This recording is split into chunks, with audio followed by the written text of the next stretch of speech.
which sounds so sexy. Try as I might. Latinitas. Oh, are we going? Hey, we're going. So there we go.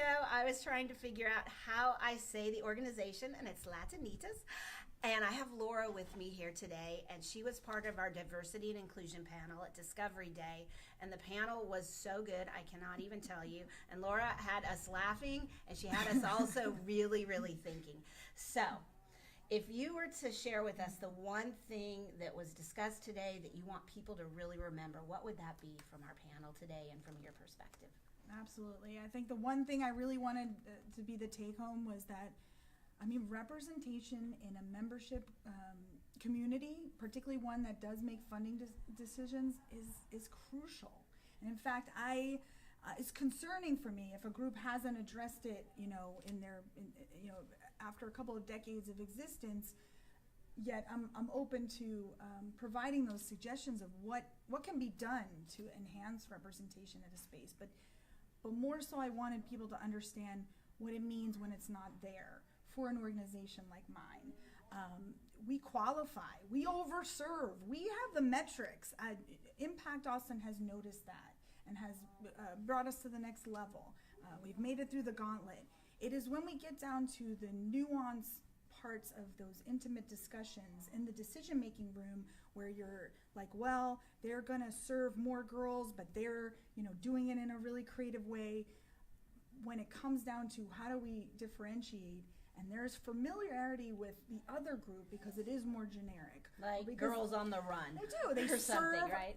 Girls, which we daughters. love. We love Girls on the Run. Yeah, those groups serve the the daughters, the nieces, the relationships of women in Impact Austin. I don't have that luxury or that leverage that they are participating in Latinitas.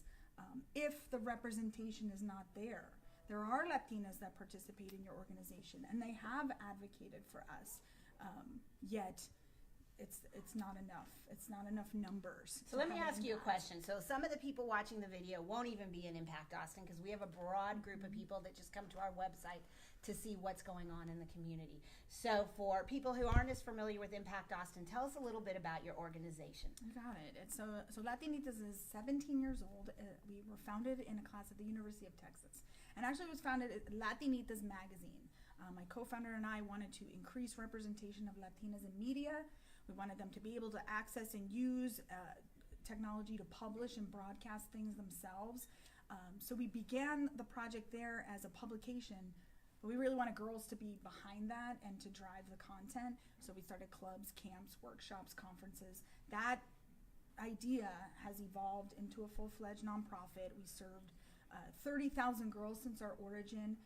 We're one of the only agencies our side that has a chapter in another city for 10 years. We are in El Paso, Texas also. This year we were able to grow into the Valley. We did a video game design workshop in McAllen. We did the same thing in San Francisco in the Mission District. So we're cooking with gas. We have the mentors that really reflect the community we serve, and that is probably our special sauce. And that has made us the only bilingual tech education agency in town for this long, and just one of a few nationally.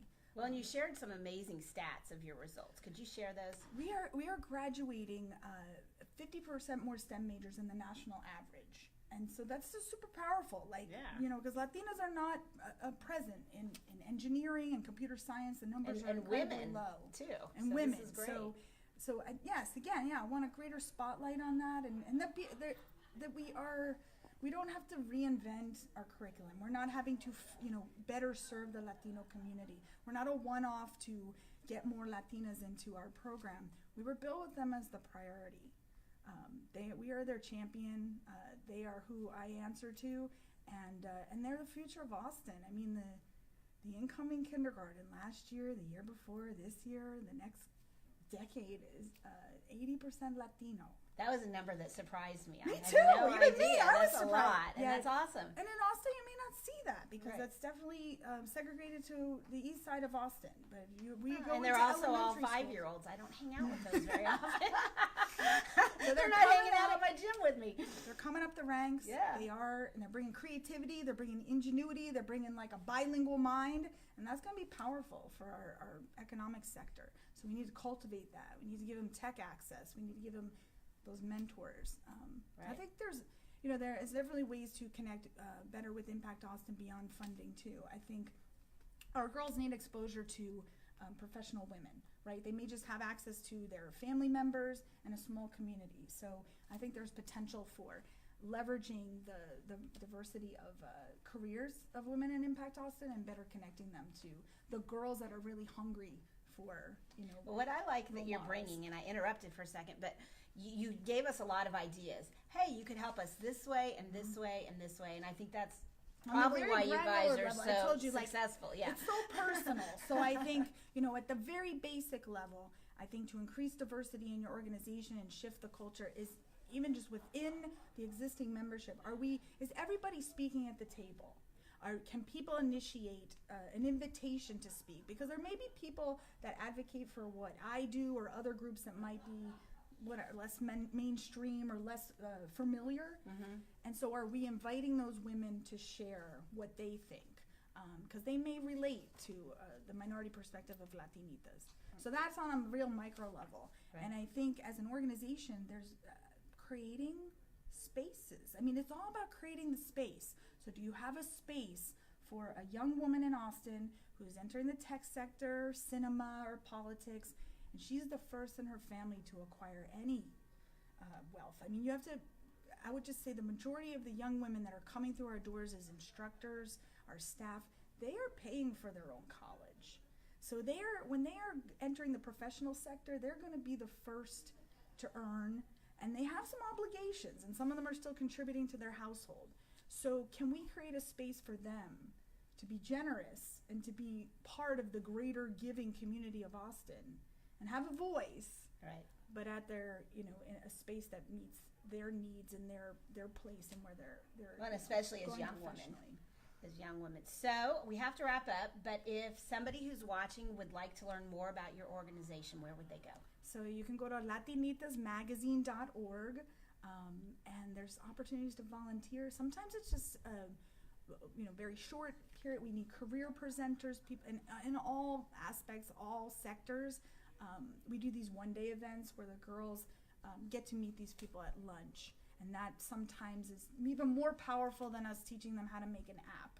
That they met you were super nice, they really liked your sweater, and they identified with you, but then they also learned the work that you do, how you got there, what the living that you make, what it provides for you. All that manifests, and we're seeing those outcomes.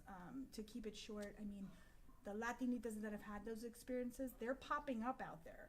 We have one at Bumble that just funded our last fundraiser. Wow. One is on she's working for city council. Lisa Melendez works for council member Renteria. So they're in the sector.